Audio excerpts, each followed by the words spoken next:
So let's just for grins, let's talk about your most advisable investment strategy under various outcomes of the debt ceiling. So first of all, the most likely outcome is that this goes down to the wire in Washington like it usually does, but eventually it gets resolved without a default.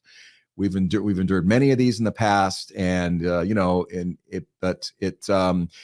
if you don't remember, it wasn't the end of days. It was scary, but it could be messy in the markets for the days leading up to this situation for the last few days. Yeah. But in the end, the best course of action in this lead up, like right now, is to drum roll.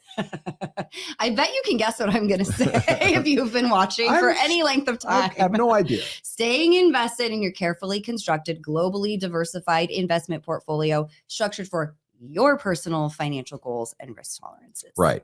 So what if the negotiations in DC fail?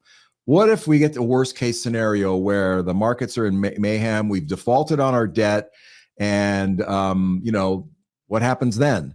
Well, we have these marvelously effective markets, capital markets, and they would respond by once again pricing in the good, bad, and the ugly news before we can successfully trade on them at all. And again, global diversification would be important, if not more critical. So selling in a panic of a situation like that, adjusting to the, in response to the worst news, would remain as ill-advised as it's been. You guys have worked with us for 30 some odd years. You know how this works. It's ill-advised to respond to that.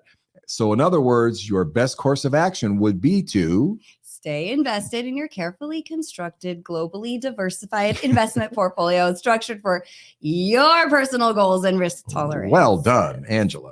So now, last but not least, let's talk about what happens if Washington defies our doubts and achieves a happy and timely debt ceiling resolution, and everything goes along hunky-dory. I mean, the odds of that are my money's on they're going to do it. You heard it here first. Yeah. I mean, it could happen though, right? Sure, so what would happen then? In that case, the markets would likely respond to that news with better than expected performance. You probably see a jump in the markets because they are kind of a little, they may not be showing much up and down, but that's priced in a potential default. Oh, sure. So they would reward us for having stayed put in the markets. In that case, the best course of action would be stay invested in your carefully constructed, globally diversified portfolio structured for your personal financial goals and risk tolerances. Right.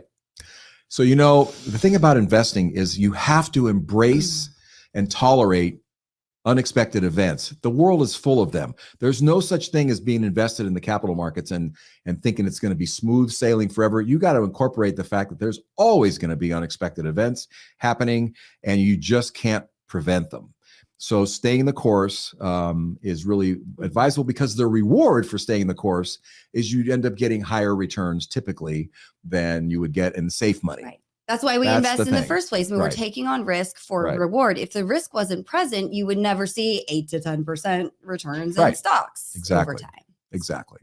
Thank you. So that's that. If you're worried about this in your own portfolio, please give us a call. We'd be happy to talk to you about it and calm the fears and get into more detail. And see if you may have some specific things going on that we're happy to work with you on.